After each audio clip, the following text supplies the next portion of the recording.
দিশেহারা। সোহা শোভনের বুকে মুখ গুজে চার হাত পা দিয়ে তাকে আঁকড়ে ধরে আছে। শোভনের বাইকের স্পিড আগের মতোই রয়েছে এখনো। ঝড়ের বেগে ছুটে চলেছে বাইক। সোহার যান যাই যাই অবস্থা। বুকে মুখ গুজে রেখেই বলে, দোহাই লাগে স্পিড কমান, শক্ত করে ধরে রাখ, ভয় লাগছে আমার, আমি আছি। সোহা কথা বাড়ায় না আর। খুব ভালো করে বুঝতে পারছে শোভন বাইকের স্পিড কমাবে না, আগের চেয়েও আরো শক্ত করে আঁকড়ে ধরে। ফ্ল্যাটের কাছাকাছি আসতেই বাইকের স্পিড কমে। যখন স্পিড একদম কমে যায় তখন বুক থেকে মুখ তুলে আশেপাশে নজর বোলায় সোহা। চলে এসেছে। বিল্ডিংয়ের সিকিউরিটি ওদের দুজনের দিকে তাকিয়ে থাকতে থাকতেই বাইক বেসমেন্টে এসে পৌঁছায়। সোহা দুই পা নামিয়ে দেয়। এতক্ষণ দুই পা দিয়ে শোভনের কোমর পেঁচিয়ে ধরে রেখেছিল। এমনভাবে বসেছিল যে মনে হচ্ছিল বাইকে নয়, শোভনের কোলেই বসেছিল, চার হাত পা দিয়ে পেঁচিয়ে ধরে। শোভনকে ছেড়ে দিলেও বাইক থেকে নামতে পারছে না। আগে শোভনকে নামতে হবে, তারপরই ও নামতে পারবে। নাম। কিভাবে নামবো? আগে তুমি নামো। শোভন বাইক থেকে নেমে দাঁড়ায়, দুই হাতে সোহাকে আগলে ধরে বাইক থেকে নামিয়ে দেয়। ছেড়ে দিতেই ঠাস করে আছাড় পড়ে নিচে। কিঞ্চিৎক্ষণের জন্য ওর দিকে তাকিয়ে রইল শোভন। সোহা নিজেও হা হয়ে গেছে এভাবে পড়ে গিয়ে। শোভন গালি দিয়ে হেলমেট খুলে বাইক জায়গা মতো রেখে ঢেকে রাখে। হেলমেট দুটো এক হাতে নেয়। সোফার দিকে তাকিয়ে রাগী স্বরে বলে, উঠবি নাকি এখানে এভাবেই বসে থাকবি? সোহা উঠে দাঁড়ায়। হাত পা এখনো কাঁপছে, এমন ভয় দেখিয়েছে যে এখনো স্বাভাবিক হতে পারছে না। শোভন সোহার পেছনে দাঁড়িয়ে কিছুটা ঝুঁকে কর্কশ স্বরে বলে, গলা ধর শক্ত করে। সোহা শক্ত করে জড়িয়ে ধরে শোভনের গলা। শোভন এক হাতেই সোহাকে পাজা কোলে তুলে নেয়। সোহা ভয় পেয়ে আরো শক্ত করে ধরে শোভন ওকে কোলে নিয়ে ধূপধাপ পা ফেলে লিফটের দিকে আগায়। সোহা শোভনের মুখের দিকে তাকিয়ে আছে। শোভনের চোখ মুখ বরাবরের মতো গম্ভীর আর রাগী রাগী হয়ে আছে। লিফটে উঠে এখন আর বাটন চাপতে পারছে না শোভন। দুই হাত বন্ধ। সোহার মুখের দিকে তাকিয়ে ধমক দিয়ে বলে, বাটন চাপ। সোহা দ্রুত গলা থেকে এক হাত সরিয়ে বাটন চাপে, তারপর আবার জড়িয়ে ধরে শোভনের গলা। এত ভয় কি খেয়ে আসে? এত জোরে কেউ বাইক চালায়? আগামীকাল আবার তোকে নিয়ে রাইডে বের হব। সোহা চমকে উঠে শোভনের কথা শুনে। দ্রুত দুদিকে মাথা নেড়ে বলে, আমি আর জীবনেও তোমার বাইকে উঠবো না। আজকে একটুর জন্য জানে বেঁচে ফিরেছি। এই শয়তানের বাচ্চা, আমার বাইকে না উঠলে কোন বেটার বাইকে উঠবি? অন্য ছেলের বাইকে কেন উঠবো? তোর মা যেই কারণে অন্য পুরুষদের বিছানায় যেত। সোহা ফ্যালফ্যাল করে শোভনের মুখের দিকে তাকিয়ে রইল। চোখজোড়া পানিতে টইটুম্বুর হয়ে গেছে। বুকের ভেতর চাপা কষ্ট পাহাড় সম হয়ে ওঠে। তাকিয়ে থাকতে থাকতেই চোখ থেকে পানি গড়িয়ে পড়তে শুরু করে। শোভনের ফ্ল্যাটের দরজার সামনে এসে দাঁড়ায়। সোহাকে কোল থেকে নামিয়ে বাম হাত দিয়ে ধরে রেখে পকেট থেকে চাবি বের করে দরজা খুলে ভেতরে প্রবেশ করে। সোহা নিজেকে স্বাভাবিক করার চেষ্টা করে, আস্তে আস্তে হেঁটে রুমের দিকে এগিয়ে যায় শোভনকে রেখেই। শোভন দরজা লাগিয়ে হেলমেট দুটো স্টাডি রুমে রেখে বেডরুমে আসে। সোহা বিছানায় বসে আছে, চোখের পানি মুছছে একটু পর পর। শোভন কিছু না বলে চেঞ্জ করে ফ্রেশ হয়ে আসে। সোহার দিকে তাকিয়ে বলে, নাটক বন্ধ করে ফ্রেশ হয়ে এসে ঘুমা। সোহা বিছানা ছেড়ে নেমে ধীর পায়ে হেঁটে ওয়াশরুমে প্রবেশ করে, দরজা লাগিয়ে দিয়ে ফুপিয়ে কেঁদে ওঠে। জোরে কান্না বের হতে নিলে দুই হাতে মুখ চেপে ধরে। এতদিন ধরে চাপা দিয়ে রাখা যন্ত্রণা আবার জেগে উঠেছে। মায়ের এই রূপ সোহা এখনো মেনে নিতে পারে না। দুঃখে কষ্টে লজ্জায় ঘৃণায় রাগে অভিমানে এখন পর্যন্ত মায়ের সঙ্গে একটা কথাও বলেনি আর। যোগাযোগ করারও চেষ্টা করেনি, অবশ্য যোগাযোগ করার সাহসও হয় না শ্রবণের ভয়ে। শ্রবণ কঠিন গলায় বলে দিয়েছে ও কোনোদিন যেন ওর মায়ের সঙ্গে যোগাযোগ করার সাহস না দেখায়। কিছুক্ষণ কাঁদার পর নিজেকে শক্ত করার চেষ্টা করে। ওর মায়ের জন্যই শোভনের কাছ থেকে আরও বেশি কষ্ট পায়। ফ্রেশ হয়ে বেরিয়ে আসে ওয়াশরুম থেকে। শোভন রুম অন্ধকার করে শুয়ে পড়েছে। বিষণ্ণ সুরে গাওয়া গান সোহার কানে ভেসে আসে। আরে আতর গোলাপ চন্দন মাখাইয়া সবাই মোরে যাইব রাখিয়া, চুপি সারে একলা ঘরে কলমি ফুলের সুবাস নেব। আমি মাটির একখানা ঘর বানাবো, খেজুর পাতার ছাউনি দেব, বাঁশের খুঁটির বেড়া দিয়ে মহাকালের ঘুম ঘুমাবো। আরে ছাইরা যাইব ইটের শহর, মাটির ঘরে কাটবে রে পোহর। আরে ছাইরা যাইব ইটের শহর, মাটির ঘরে কাটবে রে পোহর। মন মহাজন ডাকলে পরে চোখ খুলিয়া সোহাগ নেব। গান শেষ না করে শোভন থেমে যায়, মৃদুস্বরে বলে, আসছিস না কেন? সোহা দ্রুত ওড়না দিয়ে হাত মুখ মুছে অনুমান করে অন্ধকার হাতড়ে বিছানার কাছে এগিয়ে আসে। আস্তে ধীরে বিছানায় উঠে শুয়ে পড়ে নিজের জন্য বরাদ্দকৃত জায়গায়। শোভন সোহার শরীর ঘেঁষে আসে, সোহাকে নিজের দিকে ফিরিয়ে ওর বুকে মুখ গুজে দেয়। হাত ধরে নিজের মাথায় রেখে মৃদু স্বরে বলে, ভাল লাগছে না, হাত বুলিয়ে দে। কথাগুলো বলে জড়িয়ে ধরে সোহাকে। সোহা চুলে হাত বুলিয়ে দিতে শুরু করে। দু চোখ বেয়ে আবার গড়িয়ে পড়ে পানি। চুলে হাত বুলাতে বুলাতে ডুকরে কেঁদে ওঠে। দ্রুত চেষ্টা করে কান্না বন্ধ করতে, কিন্তু পারছে না। বুকে মুখ গুজে রেখেই ধমকে ওঠে শ্রবণ, কর্কশ গলায় বলে, কান্না বন্ধ করবি নাকি কানের নিচে খাবি একটা? এমনিতেই ভাল লাগছে না, মার খেতে না চাইলে চুপ কর। সোহা কান্না বন্ধ করার চেষ্টা করে নিজেকে স্বাভাবিক অবস্থায় ফিরিয়ে আনার জন্য। হা করে লম্বা লম্বা শ্বাস নেয়।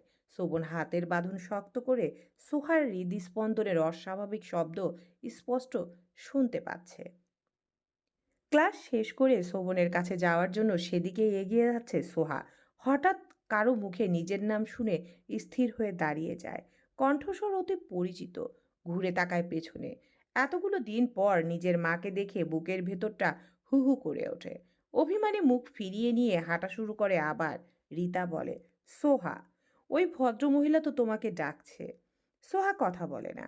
অনিমা চৌধুরী দ্রুত পায়ে এগিয়ে আসতে আসতে বলেন, সোহা দাঁড়া। সোহা দাঁড়ায় না। অনিমা চৌধুরী এক প্রকার দৌড়ে এগিয়ে আসেন সোহার কাছে। সোহার হাত টেনে ধরে দাঁড় করান। কি হয়েছে তোর? ডাকছি শুনছিস না কেন? সোহা নিজের হাত ছাড়িয়ে নেওয়ার চেষ্টা করে বলে, হাত ছাড়ো আমার। এভাবে কথা বলছিস কেন? হাত ছাড়ো, ছোবে না তুমি আমাকে। সোহা, কি হয়েছে? বেঁচে আছি নাকি মরে গেছি সেটাই দেখতে এসেছো? বেঁচে আছি, আর খুব ভালো আছি। হাত ছাড়ো আমার। আর কোনো দিন আসবে না আমার সামনে। তোমাকে দেখে আমার নিজের প্রতি ঘৃণা হচ্ছে। তোমার মতো মা আর স্ত্রী দুনিয়ায় কারো না হোক। ঝাড়া দিয়ে হাত ছাড়িয়ে নিয়ে দুটো পায়ে সামনের দিকে এগিয়ে যায়। ওর পেছন পেছন এগিয়ে যায় রীতা। একবার সোহার মুখের দিকে তাকাচ্ছে, আরেকবার উল্টো ফিরে অনিমা চৌধুরীর দিকে তাকাচ্ছে। অনিমা চৌধুরী স্তব্ধ হয়ে দাঁড়িয়ে আছেন। সোহা ওনার সঙ্গে এভাবে আর এসব বলল, বিশ্বাসই করতে পারছেন না। পেছন থেকে আরো কয়েকবার ডাকেন, কিন্তু সোহা ফিরেও তাকায় না। আশেপাশে তাকিয়ে দেখেন অনেকেই তাকিয়ে আছে ওনার দিকে। ওনার পরনে অফিসের ফর্মাল ড্রেস, দেখেই বোঝা যাচ্ছে অফিস থেকে সরাসরি এখানেই এসেছেন। সোহা শোভনের কাছাকাছি এসে দাঁড়ায়। শোভন বসা থেকে উঠে ওর কাছে এগিয়ে আসে। সোহার মুখের দিকে তাকিয়ে গম্ভীর স্বরে বলে, কি হয়েছে? চোখ মুখ এমন কেন? সোহা কথা বলতে পারে না, চেহারা লাল হয়ে আছে। চোখ দুটো পানিতে টইটুম্বুর। দেখে মনে হচ্ছে এখনোই কেঁদে ফেলবে। কেউ কিছু বলেছে? সোহা দুদিকে মাথা নেড়ে বলে, না। তাহলে কি হয়েছে? সোহা ফুপিয়ে ওঠে। কোনো রকমে বলে, বাসায় যাব। শোভন দাঁতে দাঁত চেপে তাকিয়ে থাকে সোহার মুখের দিকে। ইচ্ছে করছে ঠাস করে দুটো লাগিয়ে দিতে। জিজ্ঞেস করছে কি হয়েছে, কিন্তু মুখ দিয়ে কথা বের হচ্ছে না। রীতার দিকে তাকিয়ে বলে, রীতা, কি হয়েছে? একজন ভদ্র মহিলা এসেছেন। শোভনের কপালে কয়েকটা ভাঁজ পড়ে। কে এসেছে? আমি তো চিনি না ভাইয়া। দেখতে কেমন? লম্বা, ফর্সা, সুন্দরী, স্মার্ট, ফর্মাল ড্রেস পরনে। শোভন আন্দাজ করতে পারে কে এসেছে। সোহার দিকে তাকিয়ে বলে, অনিমা এসেছে। উপর নিচ মাথা নাড়ায় সোহা। শোভন দাঁতে দাঁত পিষে বলে, কোথায় ওই কুত্তার বাচ্চা? ফ্ল্যাটে রেখে আসো আমাকে। ওই ডাইনির বাচ্চা তোকে কি বলেছে? সোহা চোখের পানি মুছতে মুছতে জড়ানো গলায় বলে, বলেনি কিছু। শোভন সোহার হাত ধরে গাড়ির দিকে আগায়। রীতা হাসানের দিকে তাকিয়ে বলে, অনিমা মানে ওই ভদ্রমহিলা কে? সোহার মা, শোভনের শাশুড়ি। সোহা ওর মায়ের সঙ্গে ওইভাবে রুড হয়ে কথা বলল? বাড়িতে যা। তুমি যাবে না? না, আমার ক্লাস আছে। রীতা ঘুরে গেটের দিকে হাতা ধরে। গেটের বাইরে এসে দেখে অনিমা চৌধুরী গাড়ির কাছে দাঁড়িয়ে আছেন। রীতা অবাক হয়ে কিছুক্ষণ তাকিয়ে থাকে অনিমা চৌধুরীর দিকে। ওনাকে দেখেই মনে হচ্ছে না বড় বড় দুজন সন্তান আছে ওনার। অনিমা চৌধুরীর সামনে দিয়ে শোভনের গাড়ি বেরিয়ে যায়। তাকিয়ে তাকিয়ে দেখা ছাড়া কিছুই করতে পারেন না।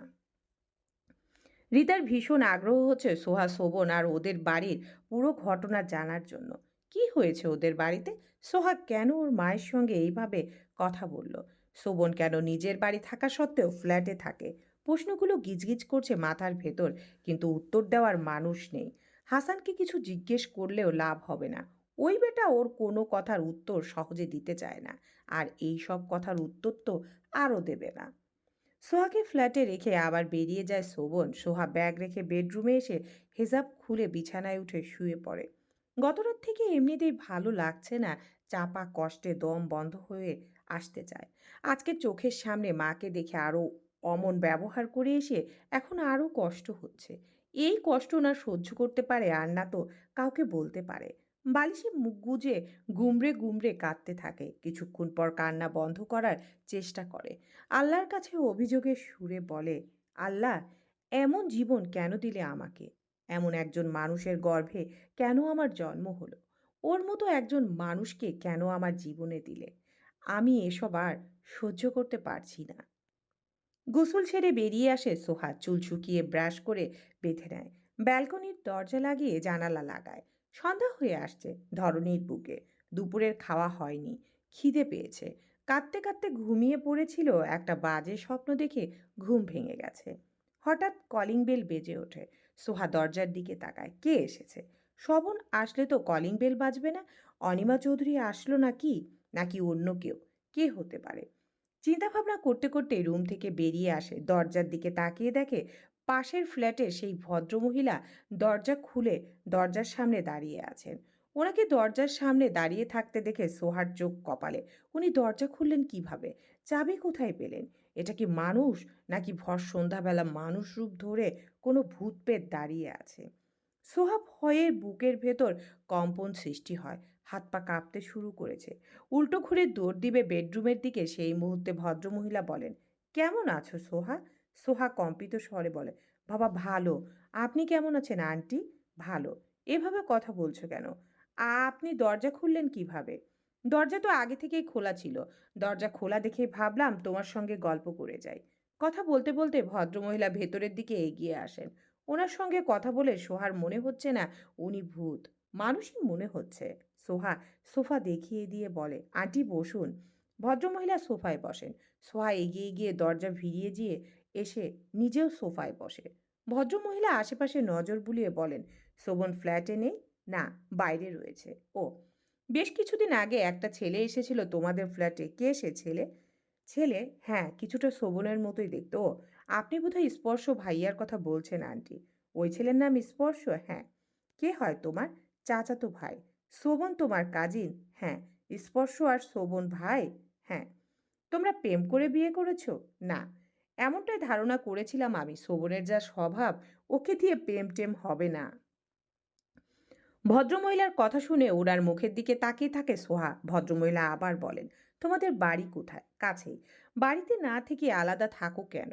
বাড়িতে কোনো ঝামেলা হয়েছে? শোভন তো অনেক বছর ধরে এখানেই থাকে একা একা। ওর সঙ্গে কোনো ঝামেলা? আন্টি, চা খাবেন নাকি কফি? আরে এসবের কোনো প্রয়োজন নেই। কেন প্রয়োজন নেই? আপনি বলুন কি খাবেন। আচ্ছা, এত করে যখন বলছো তখন চা নিয়ে আসো। আচ্ছা আন্টি, আপনি একটু বসুন, আমি এখনই চা বানিয়ে নিয়ে আসছি। সোহা সোফা সেরে উঠে দ্রুত রান্নাঘরের দিকে এগিয়ে আসে। বিড়বিড় করে বলে, শুধু শুধু কি এই মহিলাকে দেখতে পারে না নাকি? নারী নক্ষত্র সব জানতে চলে এসেছে।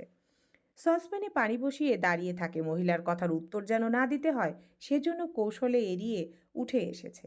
2 কাপ চা বানিয়ে সোফার কাছে এগিয়ে আসে। আবার 1 কাপ ভদ্রমহিলাকে দিয়ে অন্য কাপ নিজে নিয়ে বসে সোফায়।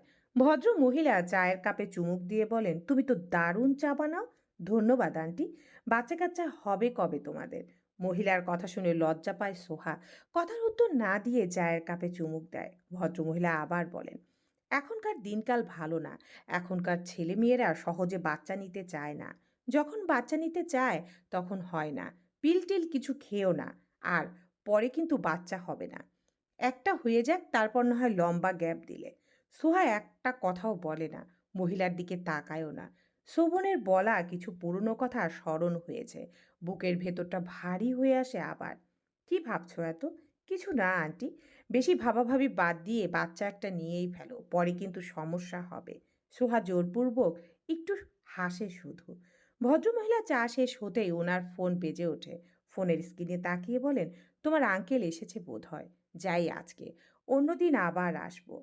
ভদ্রমহিলা বেরিয়ে যান ফ্ল্যাট থেকে। সোহা দরজা লাগিয়ে বেডরুমে চলে আসে। বিছানায় বসে এক দৃষ্টিতে তাকিয়ে থাকে ফ্লোরের দিকে। সোহন ফ্ল্যাটে প্রবেশ করার জন্য দরজা খুলতে গেলে পারে না খুলতে, চাবি দিয়ে দরজা খুলছে না।